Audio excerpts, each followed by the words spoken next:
Bonjour à tous et bienvenue pour ce Jouer avec moi numéro 20 qui va être en accès totalement libre, donc même pour les non-abonnés. Et donc en échange, je vais me permettre de faire une petite page de pub pour vous présenter mes prochains départs. Donc du 1er au 8 juin, une petite semaine à Prague, vraiment pour un prix défiant toute concurrence avec 4 excursions comprises dans le prix, et l'avion évidemment, bien sûr. Donc voilà, le fin juin, c'est le golfe de la Bretèche. Là, ça fait maintenant plusieurs années que j'y retourne tous les ans parce que c'est un endroit vraiment magique. Alors, c'est idéal évidemment pour les gens qui jouent au golf, parce qu'on fait du bridge le matin et le soir, et les après-midi sont disponibles pour le golf, mais il y a des non-golfeurs qui viennent, c'est tout à fait possible. Le rendez-vous rituel de tous les ans depuis 1998, donc dans un village de vacances la première semaine de juillet. Donc cette année, on va dans les Alpes. Et puis quelque chose aussi qui devient récurrent, que je fais donc au Croisic tout début septembre, donc soit sur 3 jours, soit sur une semaine, donc sur la côte sauvage, un endroit vraiment très sympa, où je retourne donc volontiers depuis plusieurs années. Voilà, donc fin de la page de pub, on va pouvoir passer à la donne. Alors, vous avez ce jeu-là, et votre partenaire ouvre d'un carreau, et l'adversaire dit contre. Alors, beaucoup de gens, avec ce genre de main, vont surcontrer, ce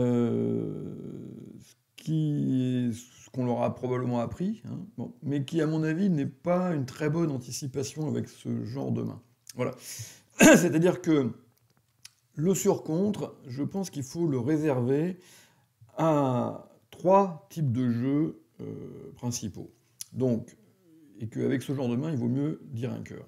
Donc, qui est un changement de couleur qui reste forcing et illimité, hein, donc qui ne change pas beaucoup par rapport à un cœur sur un pass de l'adversaire. La seule petite différence, c'est que le minimum est un petit peu plus haut quand on fait ce qu'on appelle une enchère libre, ce qui est le cas là. Donc on n'a pas 5-6 points tout pourris quand on dit un carreau contre un cœur, alors qu'on peut avoir 5-6 points tout pourris quand on dit un carreau passe un cœur. Bon, c'est la seule différence. Le reste, ça reste au moins 4 cartes et totalement illimité en force et forcing, évidemment, pour un tour. Donc le surcontre, à mon avis, vaut mieux l'utiliser alors avec donc 3 types de mains. Le premier, c'est quand vous pouvez envisager un compte punitif au palier de 1. Donc par exemple, quand vous avez ça, et que, donc la main qui vient de s'afficher à droite, là, en bas, et que votre partenaire ou d'un carreau que l'adversaire dit contre, il faut commencer par mettre un carton bleu, et après, boum, du carton rouge sur tout ce qui va dégringoler chez les adversaires. Voilà. Et on va les contrer à un cœur, à un pic, à 2 trèfles, à tout ce qu'ils veulent. Ils sont très nettement minoritaires en points. Ils n'ont pas probablement d'atout de repli satisfaisant, sauf si votre partenaire a une main très exotique, auquel cas il sera temps pour lui de le dire. Et c'est là qu'on peut encaisser des énormes pénalités. Un cœur contré, moins 4 ou moins 5, ça peut faire très très mal, ce genre de choses. Donc là, avec ça, vous avez le compte punitif partout. Là, vous pouvez dire sur contre, et après, que des cartes en rouge. Ça, c'est le premier type de main. Le deuxième type de main, c'est quand vous avez une couleur longue, moins chère que la couleur d'ouverture, et que là, vous ne pouvez pas exprimer tout de suite, parce que si vous dites un carreau passe 2 trèfles, c'est forcing, mais un carreau contre 2 trèfles, ça devient non-forcing. Les changements de couleur au palier de 2 après un contre adverse deviennent non-forcing, donc limité à 9-10 points maximum. Donc du coup, quand on a 11 ou 12 et plus, avec une couleur longue moins chère que la couleur de l'ouverture, on ne peut pas l'annoncer tout de suite. Donc là, on est obligé de surcontrer en se disant « je nommerai mes trèfles au tour d'après ». Bon. Et puis le troisième type de main, c'est les mains sans atout à partir de 11, donc 11, 12, 13, donc qui n'ont pas de changement de couleur possible, et avec lesquels on ne peut pas non plus nommer des sans atout tout de suite, puisque après le contre adverse, les enchères à sans atout sont des truscotes. Donc par exemple, un carreau contre 2 sans atout, c'est un truscote à carreau, donc un fit à carreau, bon, encourageant quand on joue le truscote à l'endroit, je dirais. Bon, barrage quand on joue à l'envers, mais peu importe, de toute façon, c'est un fit à carreau.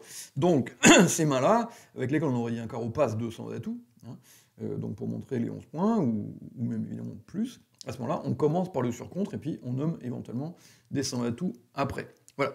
Mais, mis à part ces 3 types de mains, je vous déconseille le surcompte, parce que ça génère des situations très compliquées derrière.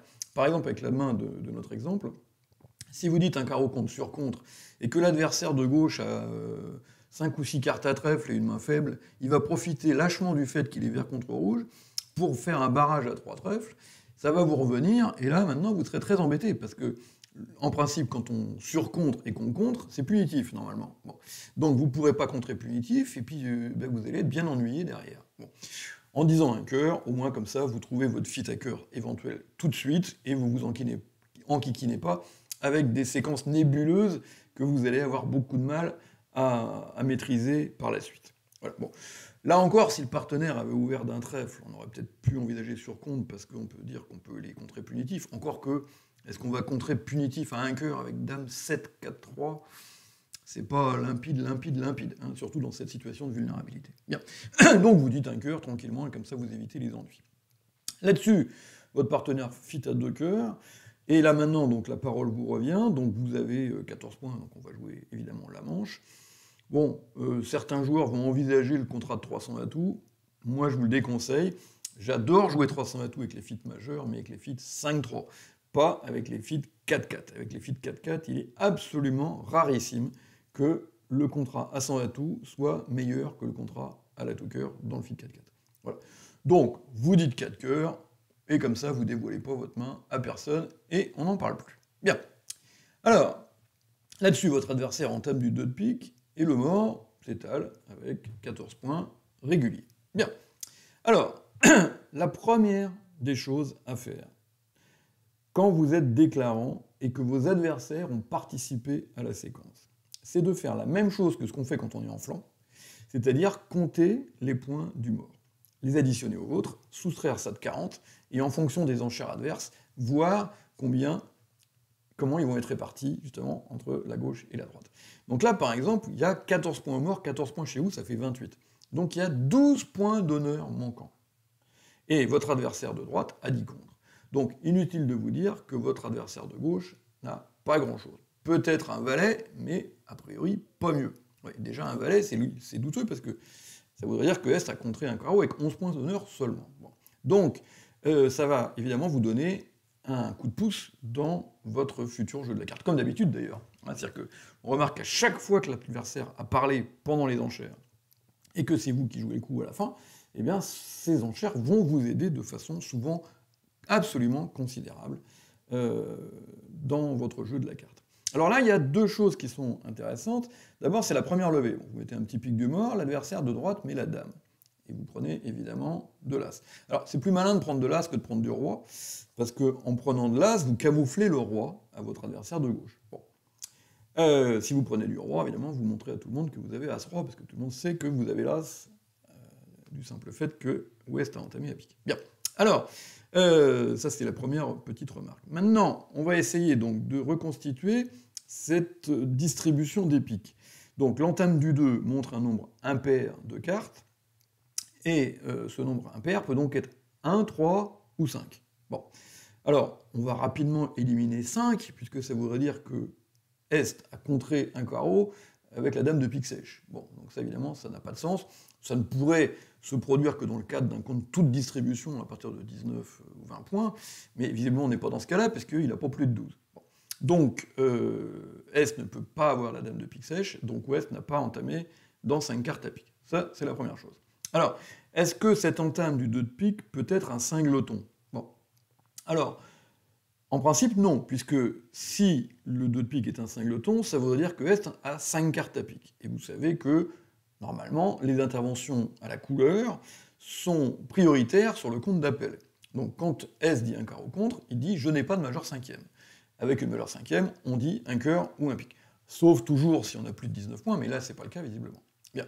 Alors, on pourrait dire, oui, mais comme il aurait 5 piques tout pourris à la dame, peut-être qu'il avait préféré dire contre, comme s'il avait que 4 piques, surtout s'il a 4 cartes à cœur. Bon, ça, c'est un argument qui serait éventuellement recevable. Hein, on pourrait imaginer qu'il ait préféré dire contre avec 5 mauvais piques, 4 cartes à cœur et 5 lotons carreau, par exemple. Bien. Mais en fait, si on réfléchit bien et qu'on pousse le raisonnement encore un petit peu plus loin, on va s'apercevoir que ça colle pas. Parce que si Est a la dame de pique cinquième blanche, quand il voit l'entame du 2 de son partenaire, il sait que soit c'est un cingleton, soit c'est 3 cartes.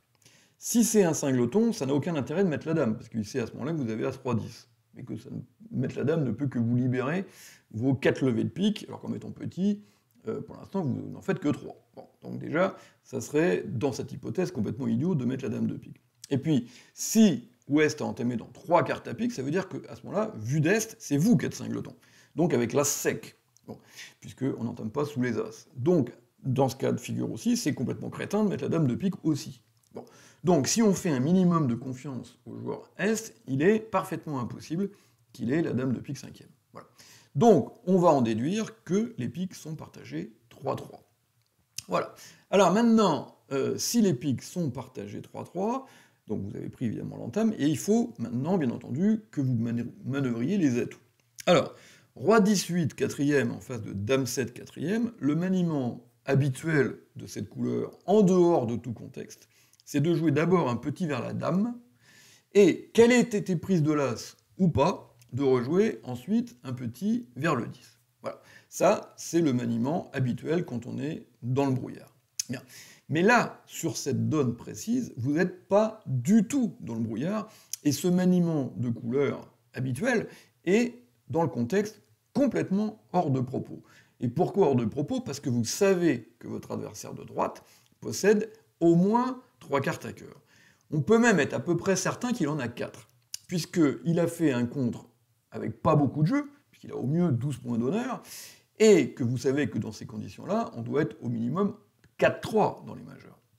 Et comme il n'a que 3 cartes à pique, d'après notre analyse de la première levée, eh bien on peut donc en déduire qu'il a forcément 4 cartes à cœur. Bien. Et ce qui fait donc un cingleton à cœur en ouest. Bien. Et que, du coup, le maniement habituel, petit vers la dame et après petit vers le mort, ça va évidemment pas marcher parce que vous allez avoir tous les cœurs en est. Bon.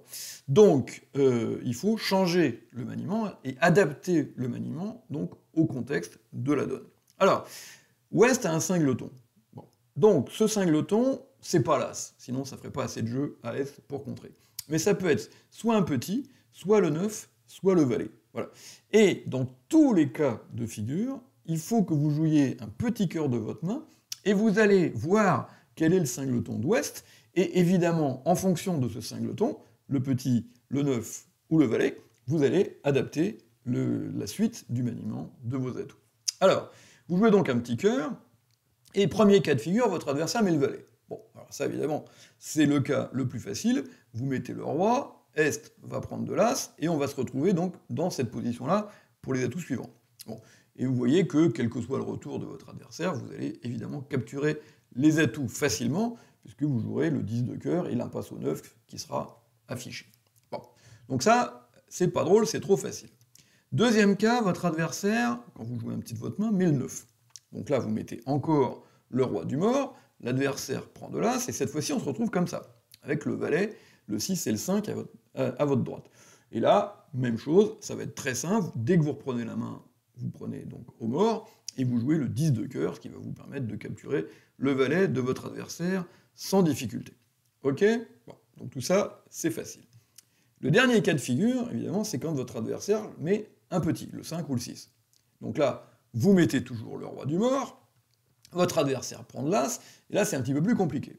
Il va rejouer pique, probablement. Bon, s'il joue trèfle ou carreau, ça vous gêne pas. Trèfle, ça vous arrange même, à la limite. Hein. Bon. Et donc, s'il rejoue pique, alors là, il va falloir que vous continuiez, parce que vous savez maintenant que les 3 atouts manquants, le valet, le 9 et le 6, sont tous les 3 à droite. Donc, vous prenez ce retour pique du valet du mort, le blocage n'a aucune importance, hein, vous n'avez même pas besoin de vos 4 levées de pique, et maintenant, il faut procéder à une impasse forçante en partant du 10, alors, qui est un maniement de couleur qui serait parfaitement ridicule si on ne savait pas que tous les cœurs étaient à droite. Donc, vous jouez le 10 de cœur, votre adversaire est obligé de couvrir du valet, sinon vous laissez filer le 10, vous mettez la dame, évidemment, comme prévu, votre adversaire de gauche défausse, et maintenant vous voyez qu'il n'y a plus que le 9 à donner, et que vous pouvez le donner tout naturellement, donc par exemple petit pour le 8, l'adversaire fait son 9, rejoue pique, vous prenez du roi, et grâce au 7 d'atout, vous allez pouvoir lui enlever son 6. Alors vous n'aurez plus d'atout, bon, ce qui n'est pas grave, puisque vous pouvez, à ce stade-là, faire tomber l'as de trèfle, vous avez même pas besoin, parce que vous avez vos 4 carreaux et le pique qu'à mettre, bon. Mais donc de toute façon, peu importe, vous ne donnez plus qu'une seule levée, maintenant, à vos adversaires. Voilà. Donc c'est pas une donne hyper complexe, n'empêche que c'est un coup qui va souvent être chuté, parce que beaucoup de gens ont beaucoup de mal à changer leurs habitudes. C'est-à-dire que quand ils voient cette couleur, roi 18 quatrième pour la dame quatrième, on leur a appris, à juste titre, qu'il fallait jouer petit pour la dame et après petit vers les fourchettes. Bon. Et ça, c'est vrai. Mais c'est vrai en dehors de tout contexte. Et le contexte, il faut s'y adapter. Voilà. Et quand vos adversaires ont eu la gentillesse de participer à la séquence d'enchères, ils vous ont aidé et ils vous ont donné des renseignements. Et évidemment, ces renseignements, il faut en tenir compte. Alors là, le pauvre malheureux Est, il a une enchère de contre tout à fait légitime sur un carreau. Hein, il a une ouverture, singleton carreau, 4-3 dans les majeurs. Bon, il a une enchère complètement évidente. Mais c'est quand même intéressant de voir que, une fois de plus, hein, et sur ce site Amour du Bridge, vous avez des tonnes et des tonnes et des tonnes d'exemples, soit créés, soit des données réelles dans les reportages, que je vous incite à aller voir. Ou là encore, le dernier article que j'ai publié là, sur le dernier reportage, vous pouvez aller voir, hein, il est facile d'accès. Le nombre de fois où on gagne des contrats, où on fait des surlevés, grâce aux enchères de l'adversaire, c'est tout le temps, tout le temps, tout le temps, tout le temps.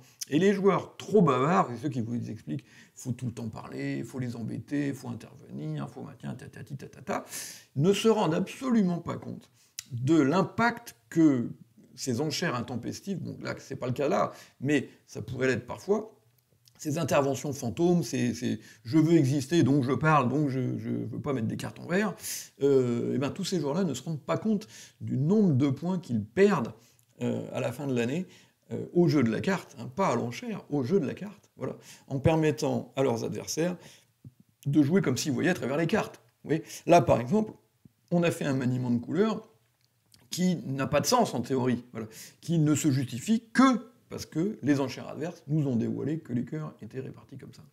Voilà. Donc c'est quelque chose dont il faut apprendre, évidemment, à tenir compte pour votre jeu de la carte, et pour ça, vous avez donc plein d'exercices sur ce site, et je vous souhaite donc une bonne lecture, et à bientôt.